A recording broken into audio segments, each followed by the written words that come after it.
fi yín fọ́lọ́run pẹ̀lú fídíò tẹ́ ṣe yẹn.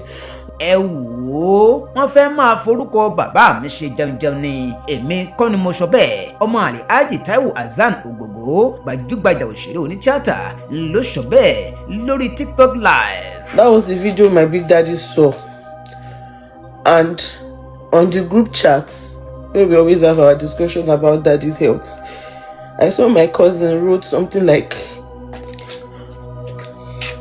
and my big daddy was asking them that ṣé Táyé ti ń lọ ni. ẹ wo mi àṣé tí òkú bá kú tí ọ̀pọ̀ ń sunkún àṣé kìí ṣe gbogbo ènìyàn ló nífẹ̀ẹ́. bí ẹ̀kẹ̀dẹ̀rẹ́ bí ẹ̀dá bá ń ṣòjòjò táwọn èèyàn ń káàánú lọ́tún ń káàánú lósì ọ̀pọ̀ ní táwọn míì ń gbé kọ̀rọ̀ yàrá sọ ọ̀pọ̀ á sọ wípé àbó ti lọ yàn kan níbi tọ́wọ́ rẹ̀ ti tá pẹ̀rẹ̀. Káyégbọ lẹ̀ ń gbọ́ lórí ìkànnì Atọ́pẹpẹ TV. ààrẹ agbáṣàga amúlùdùn Atọ́pẹpẹ ló kọ tèmi àṣeládùá wípé kí ọlọ́run ọba òkè kó bá wa fún Alhaji Taiwo Hassan Ogogo gbajúgbajà òṣèré ní àlàáfíà tó péye. ọmọ ẹ̀ ló ké gbàjáde síta lórí TikTok wípé ọ̀pọ̀lọpọ̀ ẹ̀dá tẹ̀ ń wò yẹn kì í ṣe pé wọ́n fẹ́ kí bàbá àwọn orí wòsàn níṣe nákàbẹ́ máa fi ṣe jẹun. ọ̀pọ̀lọpọ̀ ló ń wá sórí ẹ̀rọ ayélujára láti wá owó monetization.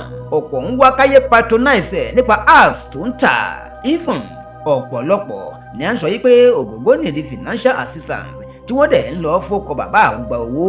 tẹ́ ò bá dẹ̀ gbàgbé ọ̀sẹ̀ tó kọjá yìí ìròyìn kárí ilé kárí oko lórí ẹ̀rọ ayélujára nípa pé Alhaji Taiwo Hassan Ogogo ọmọ kúlódò ọmọ kúlómìlómì ó ṣe bẹ́ẹ̀ ó ní stage 4 cancer léyìí tó mú kí ọ̀pọ̀lọpọ̀ ẹ̀dá máa jáde síta pé àwọn ní oògùn gbá àwọn ní oògùn àwo èyí tó lè wo stage 4 cancer. ọ̀pọ̀ àwọn dókítà ló sì ti jáde ta gbogbo ìpè stage 4 cancer kì í ṣe tẹ́nìkan pé wọ́n dìde máa tọ́jú. ọmọ Taiwo Hassan lọ́kọ́kọ́ kẹ́gbàjarè wípé àwọn dókítà wọn ti dágunlá sí bàbá wọn ò tọ́jú ẹ̀ mọ́. ó ní àwọn ò nílò owó torí pé olùdíje sípò gómìnà ìpínlẹ̀ Ògùn lọ́dún 2027 lábẹ́ àṣẹ ẹgbẹ́ òṣèlú APC sẹ́nitọ̀ Yáyì ó ti ṣètò ìrànlọ́wọ́ owó láì mọye ìgbà tó sì tún ṣe lọ́wọ́lọ́wọ́ ṣùgbọ́n òun nílò ẹni tó lè tọ́jú bàbá òun. èyí ló mú kí ọ̀pọ̀lọpọ̀ àwọn oníṣègùn ìbílẹ̀ kí wọ́n máa náwó pé àwọn lè tọ́jú ẹ̀ kódà ará àfà àrí wòlíì àrí babaláwo àrí oníṣègùn àrí àdáhùnṣe. èyí náà ló sì tó fà á tí àwọn òṣèré fi kóra wọn jọ tí wọ́n ṣàdúrà fún Alhaji Taiwo Hassan Ogogo pé kólúwa ó fún ní àlàáfíà tó péye.